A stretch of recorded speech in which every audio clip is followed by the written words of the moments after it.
Solennité des saints apôtres Pierre et Paul. À l'introïte. Maintenant je reconnais d'une manière certaine que le Seigneur a envoyé son ange, qu'il m'a arraché de la main d'Hérode et à toute l'attente du peuple juif. Seigneur, vous m'avez sondé, vous me connaissez, vous savez quand je m'assieds et quand je me lève.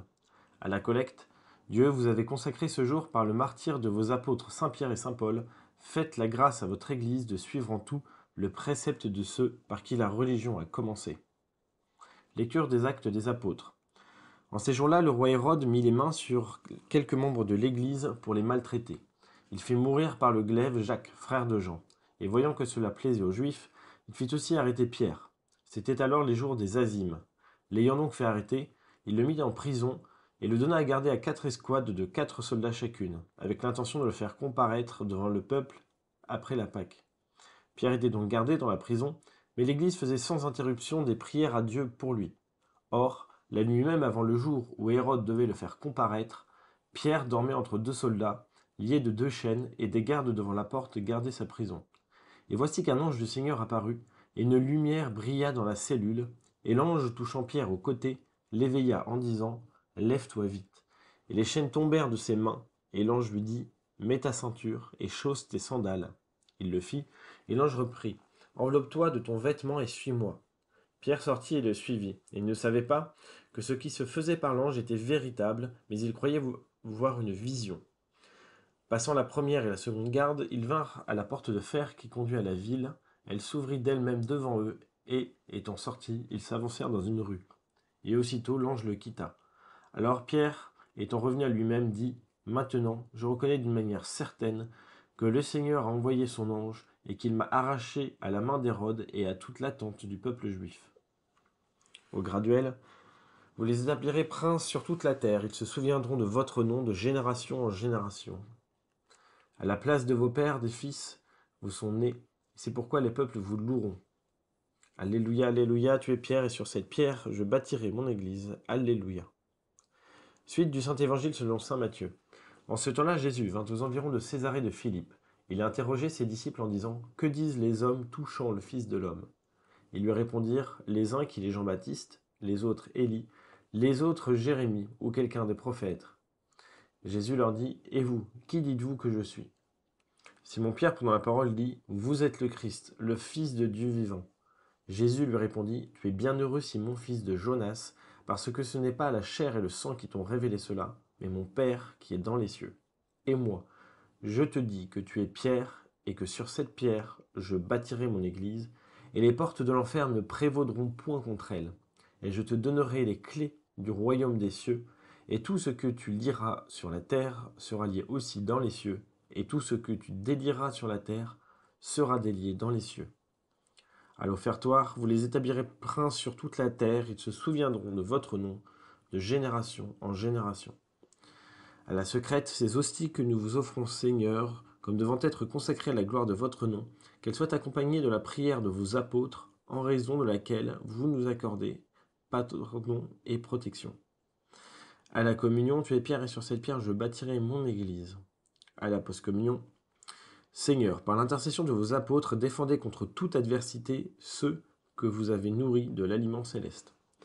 Donc voilà, nous sommes à cette belle fête, cette magnifique fête de Saint-Pierre et Paul, apôtres, donc, qui sont véritablement les colonnes de l'Église catholique, et en particulier évidemment Saint-Pierre, qui est le premier chef temporel, le premier pape temporel et spirituel de cette Église catholique.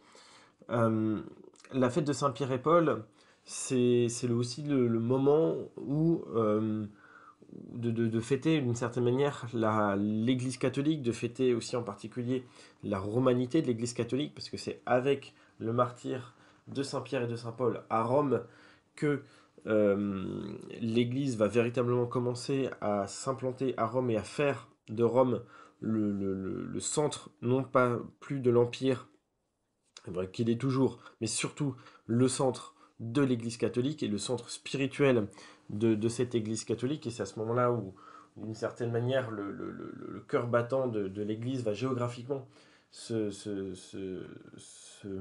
déplacer en fait de l'Orient vers l'Occident. Et c'est aussi, d'une certaine manière, on peut, nous, en tant que chrétiens d'Occident, véritablement fêter cette fête de Saint Pierre et Saint Paul en tant que grande fête de notre Église catholique romaine et en particulier donc du coup de notre Église d'Occident. Alors du coup, nécessairement, il y a une première grande chose que cette fête va vraiment nous apporter, c'est elle va nous dire quel regard il faut avoir vis-à-vis de l'Église romaine et vis-à-vis en particulier évidemment de son chef, qui est le pape. Le texte de l'Église, le texte pardon de l'Évangile, c'est le texte où le Christ fait Pierre chef de l'Église catholique. C'est le texte qui fonde l'autorité du pape sur toute l'Église catholique et l'autorité de l'Église catholique sur tous les croyants. En particulier, on peut penser par exemple au sacrement de pénitence, la rémission des péchés qui est accordée par le prêtre au nom du Seigneur Jésus-Christ. Je te donnerai les clés du royaume des cieux. Tout ce que tu lieras sur la terre sera lié aussi dans les cieux, et tout ce que tu délieras sur la terre sera délié dans les cieux. Les prêtres, l'Église, a le pouvoir de lier et de délier. Elle a le pouvoir de remettre les péchés, parce que le Christ est descendu lui-même à pardonner directement à, par exemple, la femme adultère. Et en fait, il est reparti, mais il reste, et c'est vraiment un des messages du Christ, c'est le Christ n'est plus présent physiquement parmi nous, mais sa présence perdure, et ses pouvoirs d'une certaine manière, et ses missions euh, de prêtre, de prophète et de roi restent grâce à l'Église, grâce aux prêtres. Sa présence réelle dans l'Eucharistie, c'est grâce aux prêtres, la rémission des péchés, et le fait que que ces péchés, par le sacrement de pénitence, puissent être déliés dans les cieux, c'est grâce aux prêtres. Donc vraiment, on a cette institution du Christ qui, à ce moment-là, au moment en particulier de cet évangile, va vouloir véritablement euh, donner à des hommes, et des hommes qui sont pécheurs aussi bien que nous, et qui sont loin d'être Jésus-Christ, il va leur donner ses propres pouvoirs pour continuer à diffuser sa grâce sur la terre, même après qu'il soit reparti. Et c'est intéressant aussi de voir comment il les a choisis, en particulier comme il a choisi ses apôtres. Pierre, donc avec son frère André, ils étaient en train de pécher, ils ne péchaient absolument rien, et c'est le Christ qui leur dit d'avancer au large et de jeter leur filet sur la pêche. Et en fait, c'est ce qu'ils avaient déjà fait. Et Pierre, du coup, dit au Christ, enfin, est quand même assez étonné, mais il lui dit, voilà, sur votre parole, je jetterai le filet. Et évidemment, il jette le filet et la pêche est miraculeuse jusqu'à ce que les filets finissent par se rompre tellement ils avaient pêché. On voit en fait déjà ici, et on le reverra un peu plus tard, que le fondement de l'appel de Saint Pierre, c'est cette foi qu'il a. Le Christ, Jésus, il ne l'a jamais rencontré avant, il ne le connaît pas, éventuellement peut-être qu'il en aurait entendu parler de lui, mais en tout cas de manière purement naturelle et purement humaine, il sait en tout cas qu'il a péché partout et qu'il n'a rien pris. Et en fait, le fait que le Christ lui dit vas-y et fais exactement la même chose qu'avant, et t'inquiète, cette fois ça va marcher, c'est d'une certaine manière naturellement pas évident. Sauf que voilà, Saint-Pierre, ce qui va marquer véritablement l'appel du Christ pour Saint-Pierre, c'est que déjà là, et dès le début, et on le reverra après, Saint-Pierre fait confiance véritablement à Jésus-Christ et lui dit, et c'est quasiment un premier appel en mission, d'accord, je vais le faire, sans se poser de questions, et ça marche. Donc là, il y a vraiment une vraie leçon de foi, et une vraie leçon aussi un peu d'appel, et quasiment, peut-être on peut rallier ça à l'appel au sacerdoce. Vas-y, fais-toi pêcheur, va pêcher, et la moisson sera abondante. Et parce que Saint Pierre a cette foi, il y va, et c'est en fait ce qui fait que la pêche est miraculeuse, c'est pas qu'il y est allé encore une fois de plus, c'est qu'il y est allé avec la foi en Jésus-Christ et qu'il lui a obéi. Et alors, c'est très très beau de voir l'attitude de Saint Pierre vis-à-vis de ça. Il dit, éloignez-vous de moi, Seigneur, car je suis un homme pécheur. Ça, c'est quand même quelque chose d'extrêmement puissant. Voilà, tout de suite, il reconnaît la souveraineté, il reconnaît véritablement Jésus-Christ. C'est encore une fois un vrai acte de foi, là encore. Et c'est aussi un vrai acte de foi vis-à-vis de lui-même, de se reconnaître véritablement pécheur. On le revoit encore aussi, par exemple, la prière du centurion, Seigneur, je ne suis pas digne que vous entriez sur mon toit, mais dites seulement une parole et je serai guéri. Et nous, on le dit juste avant la communion. En fait, le Christ a tellement fait pour nous, il s'est tellement donné pour nous, que voilà, on a cette envie un peu de- quasiment de s'éloigner de lui, c'est ce qui est paradoxal.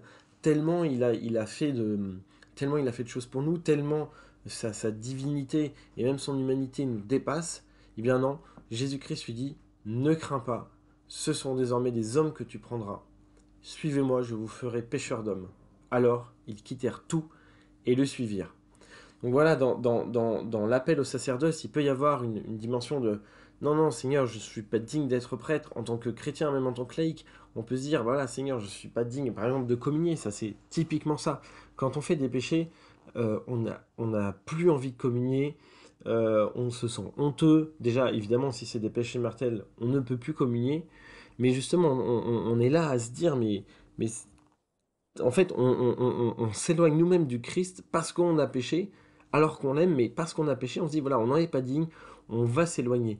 Eh bien non, le Christ nous dit, ne crains pas, reste avec moi, viens avec moi. Et en fait, c'est vraiment ça aussi qu'il faut avoir en tant que chrétien, cette foi de Saint-Pierre, déjà, de base, de dire, le Christ nous dit, vas-y, et d'y aller de manière, même si c'est complètement irraisonné, et le fait de dire, Seigneur, je veux rester avec toi, quand bien même je n'en suis pas digne. Voilà, c'est déjà, mais dès le début de la vie de Saint-Pierre, on a vraiment des vraies leçons de foi, mais vraiment qui s'appliquent à nous, mais au quotidien, quoi, qui nous touchent vraiment dans notre vie chrétienne de tous les jours.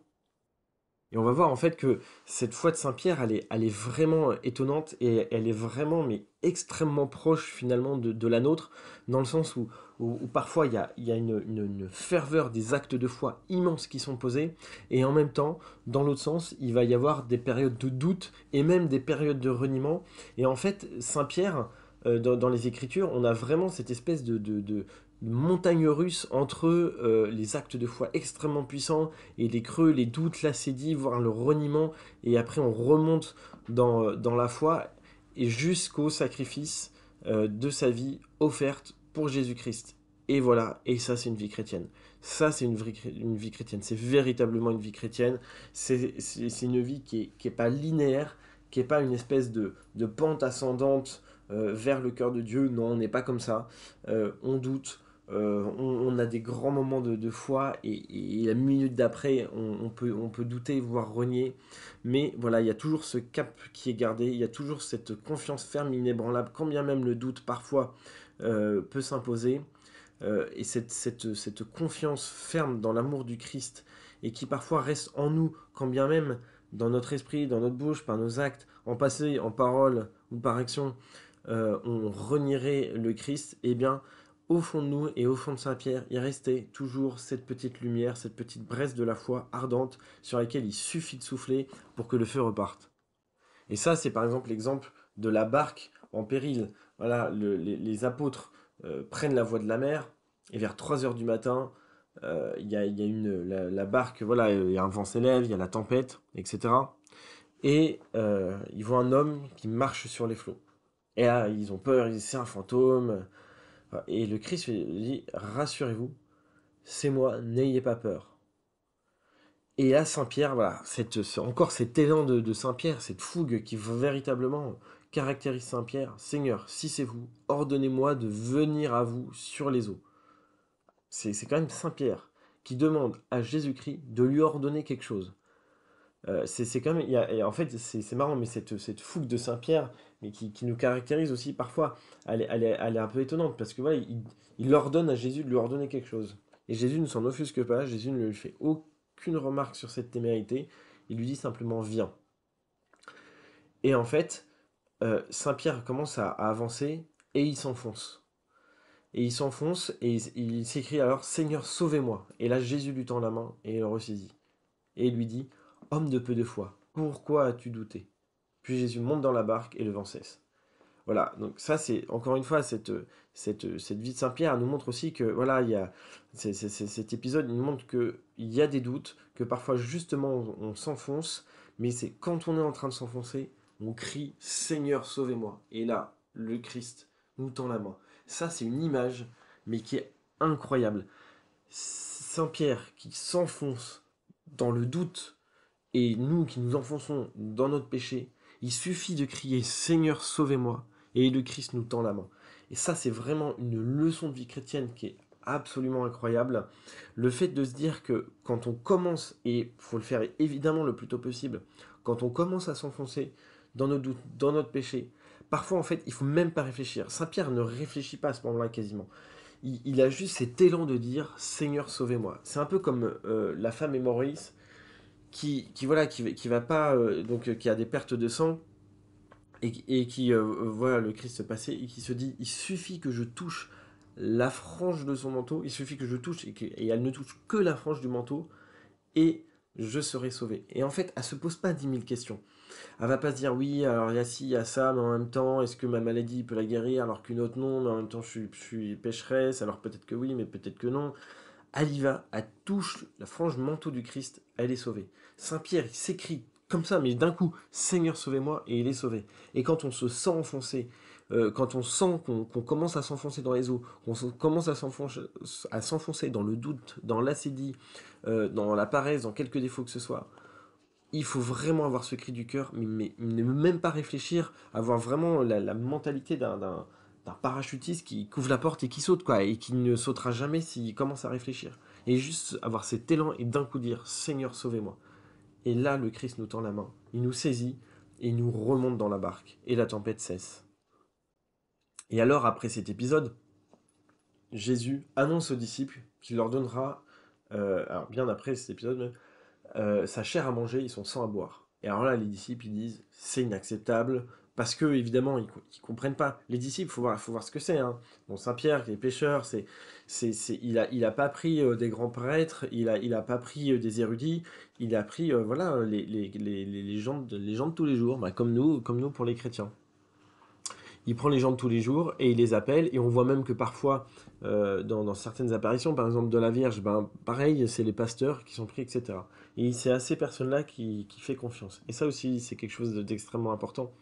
Il n'y a pas de distinction sociale pour Jésus-Christ. Il n'y a pas de je suis pas un bon théologien, je suis pas, j'ai pas tel statut, etc. Ça n'existe pas. Le Christ, il prend les personnes qu'il veut et sa miséricorde elle est offerte à tous. Donc il n'y a aucune question de statut, de prééminence. Alors évidemment, dans la vie de tous les jours, et parce qu'on est une société, et même dans l'Église, il y a des hiérarchies, et c'est des hiérarchies qui sont véritablement voulues par Dieu. Un prêtre, enfin un laïc n'est pas un prêtre, un prêtre normal, entre guillemets, n'est pas un évêque, et tout évêque n'est pas le pape, etc. etc.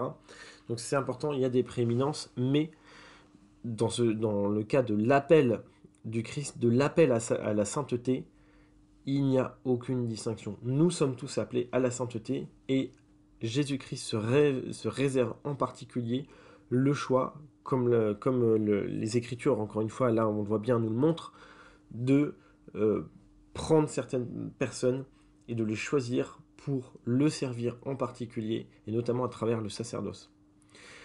Quand Jésus annonce qu'il donnera à ses disciples sa chair à manger et son sang à boire, la plupart répondent « c'est inacceptable » et se retirent. Et Jésus ne reste qu'avec les 12, parce que quand on parle des disciples dans l'évangile, c'est pas forcément uniquement les 12 apôtres.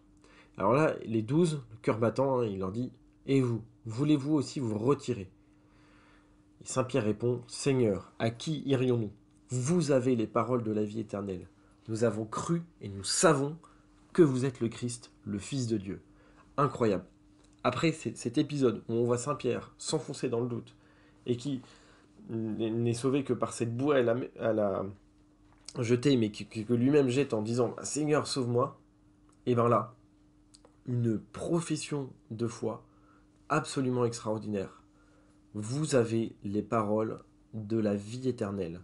Nous avons cru et nous savons que vous êtes le Christ, le Fils de Dieu. Nous avons cru et nous savons. La foi, en fait, il y a cette croyance, mais dans le sens, nous avons cru, nous croyons, dans le sens où euh, nous croyons à des vérités théologiques que nous ne comprenons pas forcément. Et évidemment, on n'a pas tous fait de la métaphysique pour comprendre ce qu'est Dieu, de la philosophie, de la théologie. En revanche, on y croit, mais par acte de foi, justement, par acte de confiance. Et de confiance envers qui? Envers l'Église catholique. Parce que c'est l'Église catholique qui nous transmet cette foi. Et parce que nous lui faisons confiance, nous croyons. Parce que nous croyons, nous savons. Nous croyons que le Christ est le Fils de Dieu. L'Église nous l'enseigne. C'est même plus que nous croyons, nous pensons que c'est vrai. C'est que nous savons. Nous savons par l'autorité infaillible de l'Église que le Christ est le Fils de Dieu. Et alors il y a l'acte de foi justement qu'on peut à ce moment-là essayer de réciter. C'est l'acte de foi justement. Mon Dieu, je crois fermement toutes les vérités que vous nous avez révélées et que vous nous enseignez par votre Église, parce que vous ne pouvez ni vous tromper, ni nous tromper. Encore une fois, mon Dieu, je crois fermement toutes les vérités, nous croyons et nous savons, que vous nous avez révélées et que vous nous enseignez par votre Église. C'est encore une fois cette fête de Saint-Pierre et Paul, c'est vraiment le moment où il faut réaffirmer cet acte de foi, cet attachement envers l'Église catholique. Parce que vous ne pouvez ni vous tromper, ni nous tromper. Et alors c'est là qu'on en arrive au texte de l'évangile du jour. Le Christ, avec les 12 apôtres, va donc vers Césarée de Philippe, qui est au nord de la Palestine, et il demande à ses disciples, « Que disent les foules du Fils de l'homme? Pour qui me prend-on? Les uns pour Jean-Baptiste, les autres pour Élie, ou pour Jérémie, ou pour quelqu'un des anciens prophètes ressuscités. Mais vous, reprit Jésus, qui dites-vous que je suis? Et là, Saint Pierre répond, vous êtes le Christ, le Fils du Dieu vivant. À nouveau, cette profession de foi extraordinaire. Et le Christ comprend, enfin, c'est pas qu'il comprend, c'est qu'il sait que c'est pas la chair et le sang, et c'est ce qu'il lui dit, qu'ils lui apprennent cela, parce que en fait c'est ce qu'on justement la différence entre une vérité naturelle et une vérité surnaturelle, c'est qu'une vérité surnaturelle c'est pas la chair et le sang qui nous l'apprennent, c'est pas notre sens commun, notre intelligence personnelle. Notre intelligence personnelle ne peut concevoir que des vérités qui lui sont accessibles et des vérités naturelles. On peut par exemple par raisonnement philosophique comprendre l'existence de Dieu, mais savoir que le Christ est le Fils du Dieu vivant, ça dépasse totalement notre intelligence. Et c'est pour ça que le Christ lui dit qu'il n'a pas pu apprendre ça selon la chair. Et il lui répond, « Tu es heureux, Simon, fils de Jonas, car ce n'est ni la chair ni le sang qui te l'ont révélé, mais bien mon Père qui est dans les cieux. » Les vérités surnaturelles, nous ne pouvons les savoir que si elles nous sont révélées. Et là, cet acte de foi, il est véritablement exceptionnel. Et c'est cet acte de foi qui fait que le Christ fait de Saint-Pierre le chef des apôtres, donc du collège apostolique, et le chef de l'Église tout entière. Et moi, je te dis que tu es Pierre, et sur cette pierre, je bâtirai mon Église, et les portes de l'enfer ne prévaudront pas contre elle. De plus, je te donnerai les clés du royaume des cieux. Tout ce que tu lieras sur la terre sera lié dans les cieux, et tout ce que tu délieras sur la terre sera délié dans les cieux. C'est parce que Saint Pierre a la foi, et c'est parce que Saint Pierre confesse sa foi, que le Christ le fait justement vicaire du Christ, comme on appelle le pape, et chef de l'Église catholique. Ça c'est important de le souligner, parce que en tant que catholique, et la définition même d'un catholique, une des conditions pour être catholique, c'est justement cette fidélité à l'Église catholique, et c'est cette fidélité au pape. Mais le pape lui-même doit être fidèle évidemment à la foi catholique. Saint Pierre n'est le pape que parce qu'il confesse que Jésus-Christ est le Fils du Dieu vivant. Et ça va en totale contradiction avec des gestes qu'on a pu voir de la part de certains papes. Je pense par exemple aux prières d'Assise, prières œcuméniques. On a vu des choses absolument incroyables. C'est un mélange absolu d'énormément de religions. On a eu des prières musulmanes à Assise, alors même que un des principaux traits de la vie de Saint François, c'est justement cet objectif qui s'était donné de convertir les musulmans. Il y a eu des prières animistes, il y a eu des rituels, des poulets décapités sur l'autel de l'église Sainte-Claire, qui répondait à des rituels tribaux, une statue de Bouddha qui a été justement dans l'église, dans le sanctuaire de l'église Saint-Pierre à Assise, où le Christ présent dans le tabernacle a été retiré pour placer à la place un Bouddha. Voilà, il y a eu des gestes comme ça. Alors ça, les prières d'assises, c'était en 1986, en octobre 1986, par Jean-Paul II. On a eu le pape François, évidemment, qui nous a un peu perdus, il faut le dire, par l'adoration de la Pachamama, qui est en fait une idole païenne. Je crois que c'était en 2019. Euh, cette cette déclaration aussi d'Abu Dhabi par laquelle il affirme que le pluralisme et les diversités de religions, de couleurs, de races, de sexe, de langues sont une sage volonté divine. Je cite une sage volonté divine. La diversité, le pluralisme et les diversités de religions, une sage volonté divine par laquelle Dieu a créé les êtres humains. C'est des déclarations en fait qui vont complètement à l'encontre de la foi catholique, il faut bien le dire. Euh, de là à parler d'apostasie ou non, évidemment, c'est pas à des laïcs qu'il appartient de le trancher. Mais on voit qu'il y a une véritable contradiction avec l'acte de foi de Saint-Pierre. Vous êtes le Christ, le Fils du Dieu vivant, et c'est cet acte de foi qui fait véritablement que Saint-Pierre est, encore une fois, je le répète, par sa foi, institué comme chef de l'Église catholique.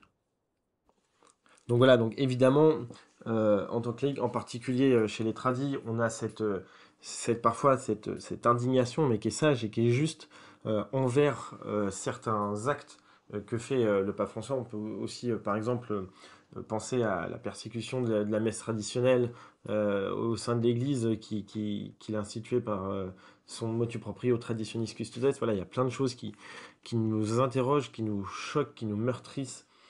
Il y a véritablement ce que certains appellent, et je pense que la formulation est juste, un mystère d'iniquité là-dedans.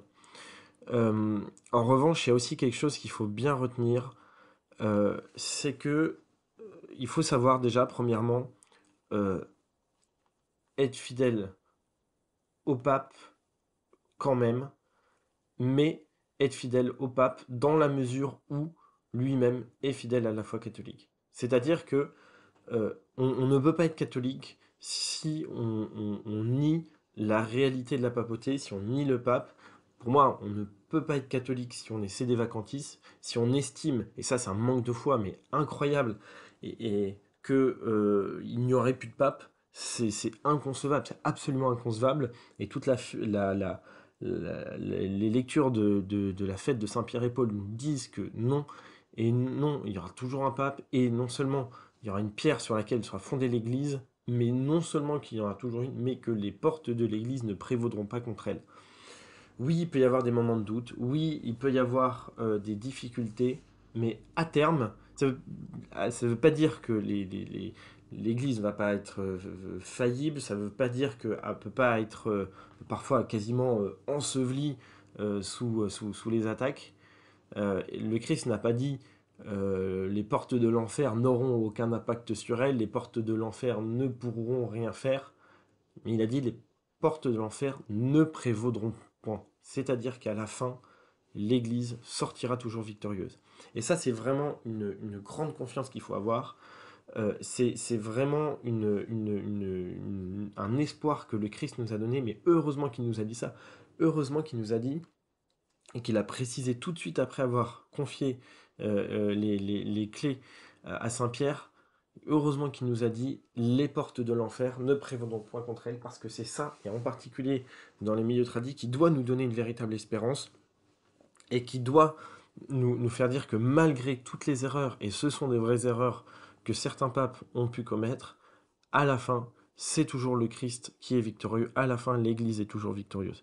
Et après, il y a autre chose aussi qu'il faut se dire, c'est que la critique du pape, qui est évidemment justifiée et même très juste, dans nos milieux, elle doit être faite d'une certaine manière, mais elle ne doit être faite que dans la mesure où elle renforce notre foi. Condamner les erreurs des papes, c'est nécessaire, parce que nous induire dans ces erreurs, ce serait conduire à la perte de notre foi, à la perte de notre amour envers le Christ.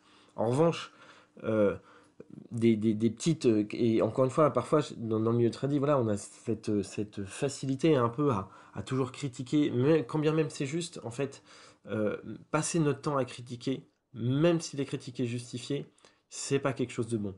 Il faut toujours passer plus de temps à renforcer sa foi, à lire, à s'instruire des vérités de la foi, plutôt qu'à critiquer le pape. Et c'est parce qu'on est instruit des vérités de la foi, et parce qu'on grandit par la prière dans son cœur à cœur avec le Christ, que nos critiques du pape, quand on les fera, déjà, elles seront mesurées, elles seront justes, elles se feront sur les bons points. Ce ne sera pas de la critique un peu de commérage, de commère qui, ah, vous avez vu, il a fait tel truc. En fait, quand on voit certaines grandes figures de l'Église qui critiquent le pape, ce qui est toujours impressionnant, c'est qu'ils ne critiquent jamais de façon véhémente. Ils critiquent le pape d'une façon, et parfois ça s'entend dans leur voix, d'une façon meurtrie, d'une façon blessée. Parce que ils critiquent pas le pape parce qu'ils le détestent, ils critiquent le pape parce qu'ils l'aiment, et parce qu'ils aiment l'Église catholique, et parce qu'ils aiment le bon Dieu, et c'est parce qu'ils l'aiment qu'ils en sont meurtris. C'est pour ça que nous, la priorité des priorités, c'est pas la critique directement du pape, c'est nous instruire dans les vérités de la foi, c'est grandir en foi, en espérance et en charité, c'est grandir dans la vie de prière. Ça doit être prioritaire. On ne peut pas passer notre temps à aller voir tout ce que le pape a dit, les petites phrases, les petits machins, à en faire un catalogue et passer notre vie à ressasser ça. Il y a des erreurs qui ont été commises par certains papes, il faut les condamner. Il ne faut les condamner que parce qu'on aime le Christ et parce qu'on n'a pas envie de s'éloigner de ce chemin qui nous mène au cœur de Dieu. Donc voilà, notre génération, elle a des vraies épreuves à passer, elle a des vrais... elle est un peu comme Saint-Pierre dans sa prison, cet épisode qui est aussi lu à la fête de Saint-Pierre et Paul. Mais il faut avoir cette confiance que l'ange viendra nous délivrer. Il faut avoir cette confiance que quand on s'enfonce dans l'eau, le Christ nous tendra la main et qu'on pourra lui crier Seigneur, sauve-moi et qu'on sera sauvé. Il faut avoir cette confiance envers les paroles du Christ, mais c'est lui-même qui nous l'a dit, les portes de l'enfer ne prévaudront pas contre l'Église catholique. Et alors, ce qui est intéressant, c'est qu'on aurait pu se dire qu'une fois que Saint-Pierre est institué, chef de l'Église, eh ben, il grandira infaillible, etc. Or, un peu après, le Christ dévoile à ses apôtres les humiliations, les souffrances, la mort qu'il va devoir subir. Et Saint Pierre lui dit, encore une fois, audacieux, « À Dieu ne plaît, Seigneur, il n'en sera pas ainsi. » Le Christ annonce ce qui va lui arriver. Saint Pierre ose lui répondre, c'est quand même incroyable. Non, non, non, jamais ça va jamais se passer comme ça. T'as beau le dire, moi je suis pas d'accord. Voilà, mais c'est exactement ça. Hein. Saint Pierre n'est pas d'accord avec le Christ, et c'est limite, il lui dit qu'il se trompe, quoi. Non, non, avec moi ça se passe pas comme ça. Ben non, c'est pas comme ça. C'est le Christ qui dit, c'est comme ça que ça se passe. Et le Christ lui dit, arrière de moi, Satan, tu mets un scandale parce que tu n'as pas le sens des choses de Dieu, mais des choses des hommes. Et ça, c'est incroyable d'avoir, après avoir institué Saint-Pierre, chef de l'Église catholique, de lui avoir donné les clés du royaume des cieux, de lui avoir dit que tout ce qui sera lié sur la terre sera lié dans les cieux, et tout ce qui déliera sur la terre sera délié dans les cieux, après l'avoir investi une telle autorité. Il lui dit, arrière de moi, Satan. On imagine Jésus-Christ donner la responsabilité d'être son lieutenant sur terre à quelqu'un pour lui dire juste après, arrière de moi, Satan. Ben, c'est pourtant la vérité. tu mets un scandale parce que tu n'as pas le sens des choses de Dieu, mais des choses des hommes. Ça, c'est quelque chose de vraiment incroyable. Scandale, tu mets un scandale. Le scandale, l'étymologie du mot scandale, c'est la pierre sur laquelle on bute. Et en fait, ça, c'est assez intéressant parce que on voit que Saint-Pierre passe à ce moment-là du rocher, du roc, de la pierre sur laquelle l'Église est fondée, à la petite pierre. On a un nom comme ça en allemand, la Stolperstein, c'est la pierre sur laquelle on bute. Et ben Saint-Pierre, en fait, du pierre fondatrice de l'Église catholique, devient cette espèce de caillou dans la chaussure, de caillou sur lequel on va buter et sur laquelle on va tomber. Parce que tu n'as pas le sens des choses de Dieu, mais des choses des hommes. Voilà, encore une fois, on voit, et c'est quelque chose qui est extrêmement actuel, une église, et ça c'est pareil, ça fait partie des choses qui nous font mal, une église qui devient humaniste, mais dans le sens où elle est tournée uniquement vers les hommes, où elle a sans doute le sens des choses des hommes, mais de moins en moins le sens de Dieu, ça se voit par beaucoup de choses extrêmement sensibles. Ça se voit par le fait d'avoir rajouté des tables, des autels extrêmement moches dans nos églises qui tournent le dos au Christ présent au tabernacle pour que le prêtre soit tourné non plus vers Dieu mais vers les hommes, pour qu'il n'ait pas au sens propre, pour le coup vraiment au sens propre, qu'il ne soit pas dans le sens des choses de Dieu mais dans le sens des choses des hommes. C'est exactement ce qui est dit dans la réprimande du Christ. De se tourner comme ça, dos au bon Dieu, vers les hommes, le fait de passer du latin, qui est la langue de l'Église, qui est la langue sacrée dans l'Église d'Occident, dans l'Église donc de Saint-Pierre et de Saint-Paul, à la langue vernaculaire, y compris pour les prières du canon, qui sont toujours les mêmes et pour lesquelles le latin ne pose absolument aucun problème, comme la plupart des prières de la messe, le latin ne pose en réalité aucun problème. C'est la langue des choses sacrées, c'est la langue des choses de Dieu, contrairement à la langue vernaculaire qui est celle des choses des hommes. On a beaucoup de signes comme ça, et je ne parle pas de la communion, et je ne parle pas voilà, de la communion distribuée par des laïcs dans la main, etc. On a plein de choses comme ça qui font que l'Église semble être cause de scandale parce qu'elle n'a pas le sens des choses de Dieu, ou parce que du moins qu'elle le perd, ou que ce sens du moins s'étiole au profit des choses des hommes. Nous sommes une église catholique, nous ne sommes pas une église humaniste, nous ne sommes pas une église tournée vers les hommes, mais tournée vers Dieu. Et c'est parce que nous sommes tournés vers Dieu, et d'abord vers le bon Dieu, que nous pourrons nous tourner vers les hommes, mais de façon saine, de façon juste et de façon raisonnée. On a évidemment, en tant que chrétien et que catholique, un amour des hommes, bien sûr, évidemment, mais c'est cet amour du Christ d'abord, et cet amour des hommes en tant qu'autre Christ, qui va nous aider à avoir un amour qui soit bon, qui soit équitable, et qui va nous permettre de les aider, mais dans un sens non seulement naturel, mais aussi surnaturel, parce qu'on ne va pas seulement aider les hommes de manière terre à terre, mais on va toujours avoir ce sens chrétien derrière, de se dire ce n'est pas seulement eux qu'on va servir et sauver, mais c'est leurs âmes. Et alors voilà, on retrouve Saint-Pierre à d'autres moments extrêmement importants qui nous donnent vraiment un sens des réalités de la foi. On peut penser par exemple au moment où Saint-Pierre lui demande combien de fois, demande de Christ combien de fois il faut pardonner envers ceux qui nous offensent. Est-ce qu'il faut aller jusqu'à 7 fois? On a cette mentalité qui est encore un peu celle un petit peu de l'Ancien Testament, ou une mentalité qui est un peu aussi à l'époque celle des pharisiens, qui est très pointilleuse. Voilà, on peut pardonner, on peut pardonner 7 fois, mais on ne peut pas pardonner 8 fois. Là encore une fois, le Christ écrase tout ça. Je ne te dis pas jusqu'à 7 fois, mais jusqu'à 77 fois 7 fois. Le pardon du Christ, le Christ pardonne à l'infini, le bon Dieu nous pardonne à l'infini.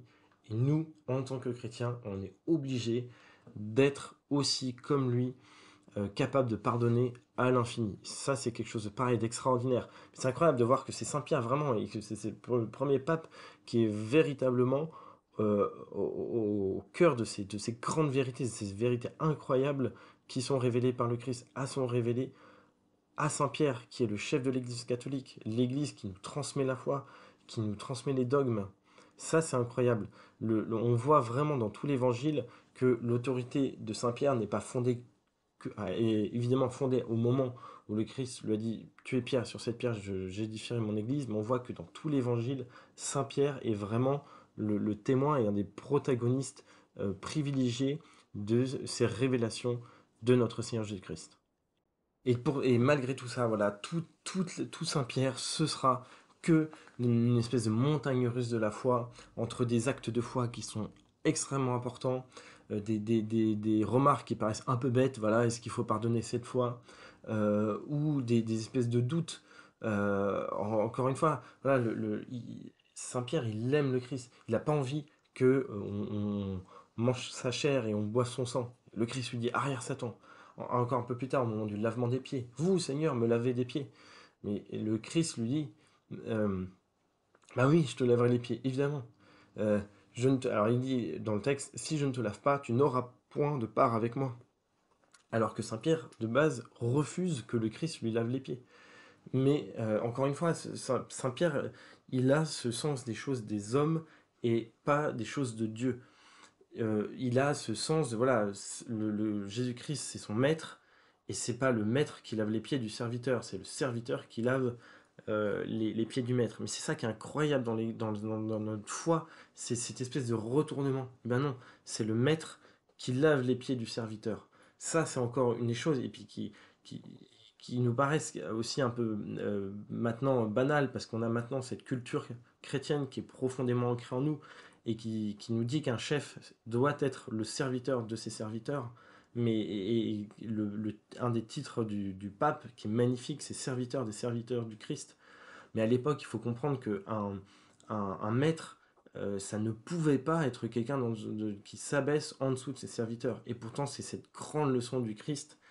Euh, et alors là, pareil, alors Saint-Pierre, qui est toujours, qui est pour le coup pas un exemple de vie chrétienne dans la mesure où il passe toujours d'un extrême à un autre, d'un extrême pardon à un autre, et d'un excès à un autre. Seigneur, alors dans ce cas, non seulement les pieds, mais encore les mains et la tête. Voilà, Saint-Pierre qui est comme nous, voilà, qui a cette espèce d'impulsion, et qui passe de non, non, Seigneur, tu ne me laveras pas les pieds, à Seigneur, tu me laveras les pieds, les mains et la tête. Voilà, c'est comme nous, cette espèce de montagne russe. Vraiment, Saint-Pierre, c'est vraiment l'archétype du chrétien, hein, d'une certaine manière, et c'est quelque chose d'extrêmement proche de nous. Et là, évidemment, le reniement de Saint-Pierre, ce moment absolument capital. Lorsque le repas est achevé, le Christ demande à ses apôtres, il leur dit, pardon, là où je vais, vous ne pouvez pas me suivre. Et alors Saint-Pierre, qui encore une fois s'enflamme, pourquoi ne puis-je vous suivre? Je donnerai ma vie pour vous. Tu donneras ta vie pour moi, répond Jésus. En vérité, je te le dis, cette nuit même, le coq n'aura pas chanté 2 fois, que tu m'auras renié 3 fois. Et Saint-Pierre qui insiste, je ne vous renierai pas. Or, ce reniement, évidemment, on le sait, malheureusement aura lieu.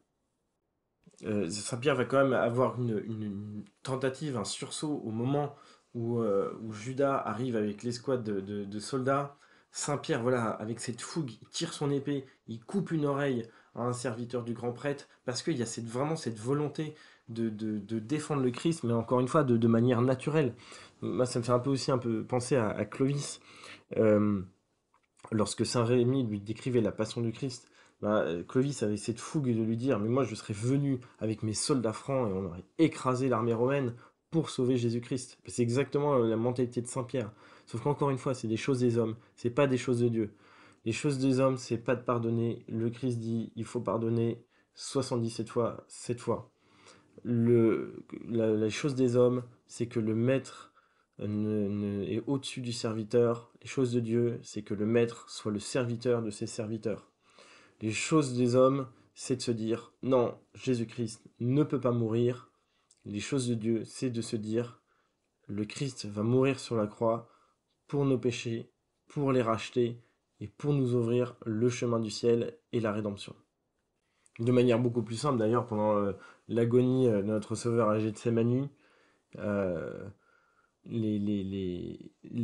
Saint-Pierre est à moitié en train de dormir, alors que c'est l'agonie du Christ. Enfin, et voilà, il a cette petite médiocrité, et quelques minutes après, il va sortir son épée pour défendre le Christ, et encore après, au moment de la passion du Christ, il va s'enfuir.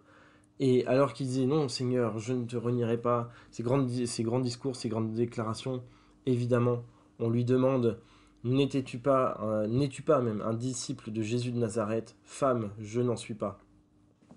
Et une autre servante qui passe et qui l'interpelle, celui-ci était avec Jésus de Nazareth. Oui, dit un autre, tu es l'un de ceux-là. Ne t'ai-je pas vu dans le jardin avec lui? Non, je n'en suis pas, je ne connais point cet homme. Et encore une fois, et à chaque fois, du coup, le coq chante. Et à chaque fois, une dernière fois, mais si vraiment tu es de cela, car tu es galiléen, on le voit bien à ton langage. Et Pierre, je ne connais pas cet homme dont vous me parlez. Et le coq chante une dernière fois. Et en fait, il y a ce décalage incroyable entre Saint-Pierre qui est face au Christ et qui, par deux fois, quand il est devant lui, lui dit tu es Jésus-Christ, le Fils de Dieu vivant, et quand il est devant la foule, je ne connais pas cet homme. Alors ça si c'est pas vraiment un tableau, mais excellent, parfait, de la vie d'un chrétien d'aujourd'hui, je sais pas ce que c'est, mais on est exactement pareil. Et ça, c'est incroyable. Quand on est à la messe, on peut avoir dans l'élévation, dans la communion, quand on prie, quand on est chez nous, quand on est en pèlerinage, on dit, mais on a cette foi, mais qui est incroyable, comme Saint-Pierre, de dire, mais Seigneur, je t'aime. On se rend compte de la puissance de ces vérités de la foi, on se rend compte de la puissance de l'amour du Christ pour nous, et on lui dit, Seigneur, véritablement, Seigneur Jésus-Christ, tu es le Christ, tu es le Fils du Dieu vivant, tu t'es livré pour nos péchés, pour nous racheter, tu t'es livré sur la croix, et oui, tu es vraiment mort pour nous, oui, tu es vraiment ressuscité, je crois en toi, etc., etc. On récite notre credo, qui est vraiment l'affirmation de notre foi. On dit au Christ qu'on l'aime à la messe, dans le silence de notre prière, et devant les autres, devant la foule. Ah, t'es chrétien? Ah non, non. Ah non, moi je suis pas chrétien. Oui, vite fait, ouais, je vais à la messe, un petit peu, machin. Où on va avoir des comportements qui sont pas chrétiens. Mais vraiment, on voit qu'à Saint-Pierre, mais c'est d'une minute à l'autre que ça change. Mais nous, on est exactement pareil. On est capable, et c'est dans cette médiocrité qui est véritablement celle de Saint-Pierre, d'être à la messe, de communier au corps du Christ et de se rendre compte des vérités de la foi. Et le lendemain, de faire les pires conneries et les pires péchés qui sont mais l'opposé d'une vie chrétienne.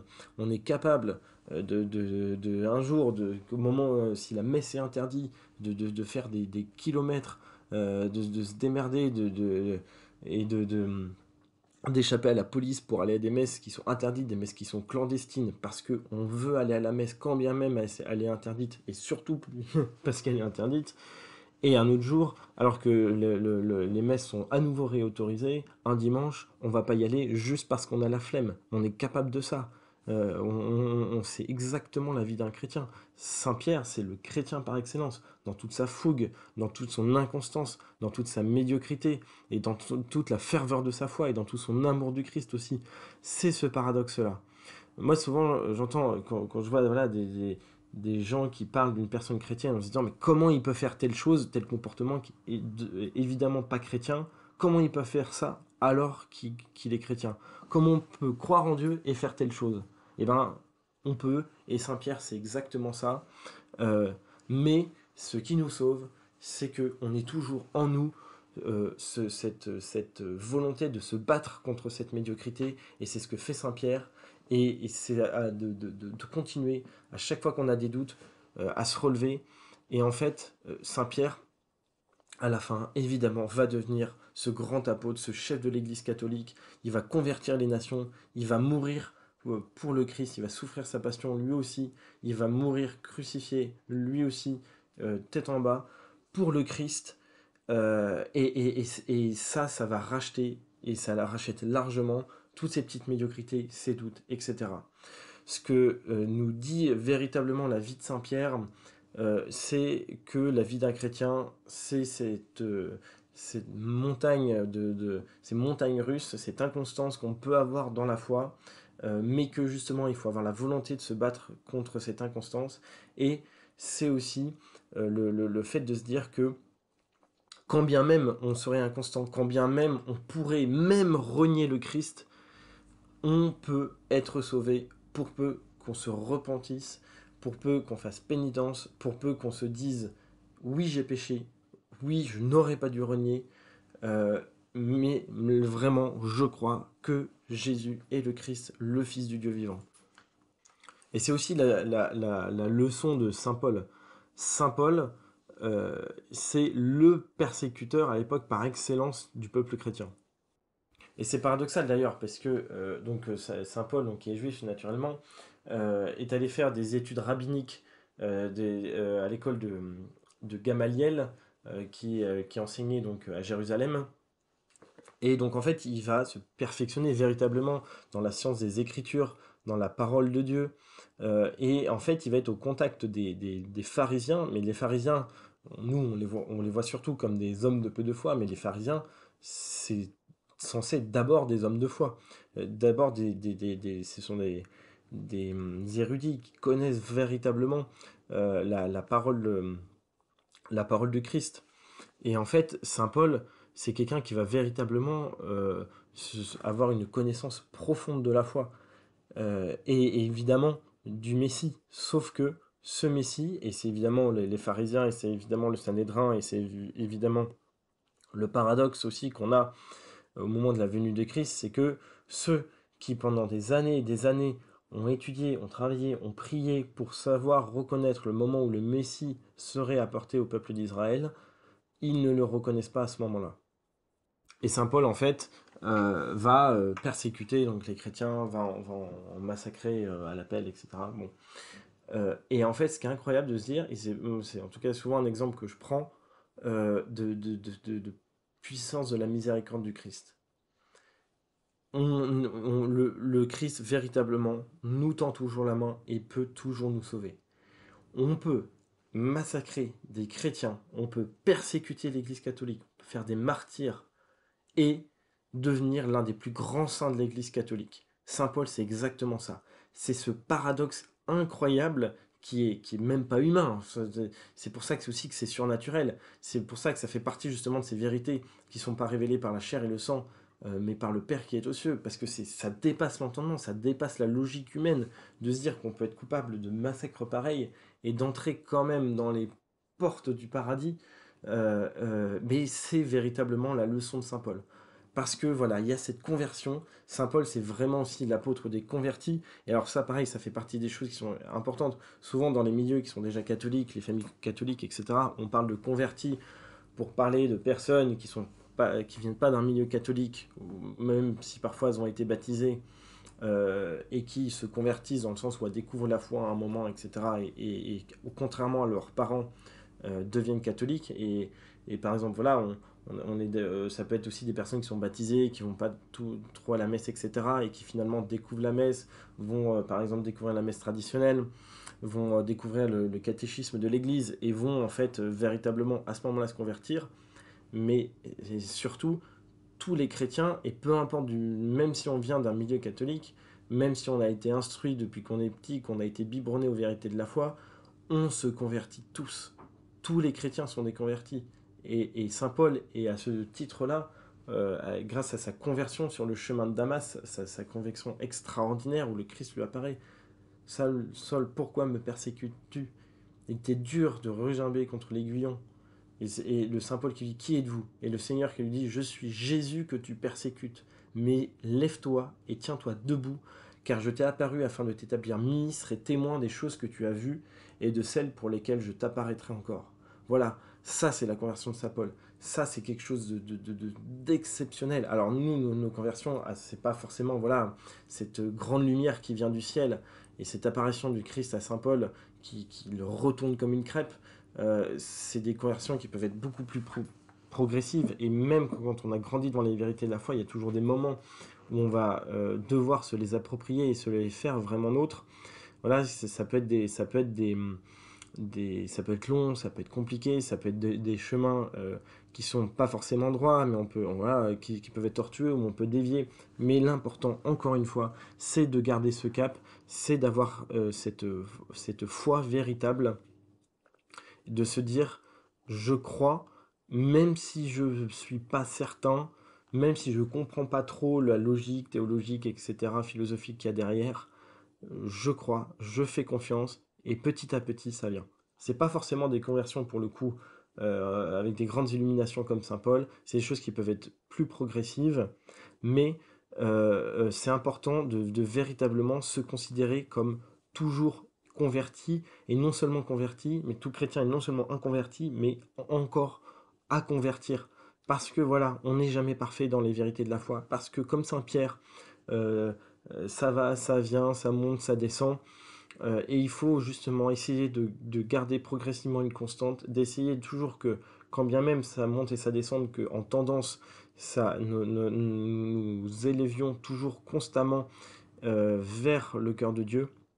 Et un peu comme ça, Pierre, qui voilà, qui sait pas trop ce qui s'est passé avec l'ange, dire véritablement, bon avant je savais pas trop, maintenant je reconnais d'une manière certaine que le Seigneur a envoyé son ange. Et nous c'est un peu pareil, voilà, on sait pas trop se positionner vis-à-vis des réalités de la foi. Et comme Saint Pierre, au bout d'un moment, on dit voilà, je vois, je crois, et non seulement je crois, mais je sais, et là je reconnais voilà, que telle vérité de la foi est véritablement une vérité. Je reconnais que le Christ est le Fils du Dieu vivant, qu'il est mort pour nous, qu'il est ressuscité et qu'il veut nous sauver. Et donc ces deux grands apôtres, voilà, se sont rencontrés donc à Corinthe et ils ont été tous les deux dirigés vers Rome. À cette époque-là, c'était sous la persécution de Néron. Je ne reviens pas sur tous les périples qui font que, au final, les deux apôtres sont arrêtés et sont jetés dans la prison, dans une prison, donc celle de Mamertine, qui est près de Rome. Et ils sont décédés le 26 juin 67. Ils ont été tirés de cette prison pour être conduits à la mort. Cette fois, un ange n'est pas arrivé pour libérer Saint-Pierre parce que le temps était venu pour lui de souffrir lui aussi sa passion et de mourir pour son Seigneur Jésus-Christ et d'arriver justement à cet aboutissement de toute cette fougue qu'il a eu tout au long de sa vie, mais qui était toujours motivé par un amour profond pour le Christ. Saint Pierre a été mené au Vatican, il a été crucifié, il a demandé à être crucifié la tête en bas parce que il ne se considérait pas digne de mourir de la même façon que le Christ. Saint Paul, lui, était citoyen romain, et donc il a été décapité, la tête tranchée par le glaive, c'est pour ça qu'il est représenté souvent avec une épée, et Saint Pierre donc avec les clés que le Christ lui a remis. Saint Paul donc qui a été décapité près d'un vallon qui s'appelle le vallon des eaux salviennes sur la voie d'Ostie. Et donc sur l'endroit du martyre de Saint-Pierre a été élevée la basilique Saint-Pierre. Alors évidemment, il y a eu de plusieurs types de constructions, etc. Mais la basilique Saint-Pierre, et puis pour Saint-Paul, la basilique de Saint-Paul hors les murs, parce que du coup, sur la voie d'Esti, c'était hors de Rome. Et c'est devenu vraiment ce phare de la chrétienté. Et d'ailleurs, à l'époque, les grands pèlerinages, donc on connaît évidemment les grands pèlerinages vers Jérusalem, il y avait évidemment des grands pèlerinages vers Rome. Et en fait, même plus que le pape, on n'allait pas voir le pape, parce qu'en plus, à l'époque donc, de ces pèlerinages, au Moyen-Âge, le pape ne faisait pas des grandes apparitions publiques. On allait prier sur la tombe de ces apôtres Pierre et Paul. Et donc il faut avoir ce jour de la fête de Saint-Pierre et Saint-Paul, cette dévotion vraiment filiale envers ces deux grands apôtres, et se rendre compte de la proximité en réalité qu'ils ont avec nous, de se rendre compte qu'on doit avoir vraiment une fidélité, une confiance en l'Église catholique, une espérance en son avenir, une foi en elle, euh, une foi en pape, pas en tant que personne du pape, mais en tant qu'investi des pouvoirs du Christ, quand bien même, comme Saint Pierre, il pourrait aller jusqu'à renier le Christ, mais il faut avoir cette confiance, il faut avoir cette espérance, se dire que les portes d'une église que les portes de l'enfer, pardon, ne vont pas prévaloir sur l'église de Dieu. Il faut avoir cette conscience que, comme Pierre, on peut être extrêmement fougueux et renier le Christ le lendemain. Il faut essayer de combattre ça. Il faut essayer de se battre parce que justement, voilà, comme Saint Paul, l'exemple de Saint Paul nous le montre, on pourrait être le pire des pécheurs, je pense que voilà, parmi nous, il y en a quand même pas beaucoup qui sont au niveau de Saint Paul. J'espère bien que nos péchés ne sont pas à ce niveau d'atrocité que lui a commis. Et bien, quand bien même il a fait toutes ces atrocités, le Christ l'a racheté, il s'est converti, c'est devenu un des plus grands saints. Franchement, si Saint Paul peut être pardonné après tout ce qu'il avait fait, et si ça peut être un des plus grands saints de l'Église catholique, et bien pour nous, c'est largement atteignable. Et c'est largement atteignable à condition, justement, que l'on se batte. Que l'on se batte contre ses péchés, que l'on se batte pour le bon Dieu, pour pouvoir dire, justement, comme Saint Paul le dit, et je terminerai là-dessus, dans sa deuxième épître à Timothée, où il annonce en fait sa future mort. Saint Apôtre lui dit, et nous devons au soir de notre vie être capables de dire avec lui, le temps de ma dissolution approche, j'ai combattu le bon combat, j'ai achevé la course, j'ai gardé la foi.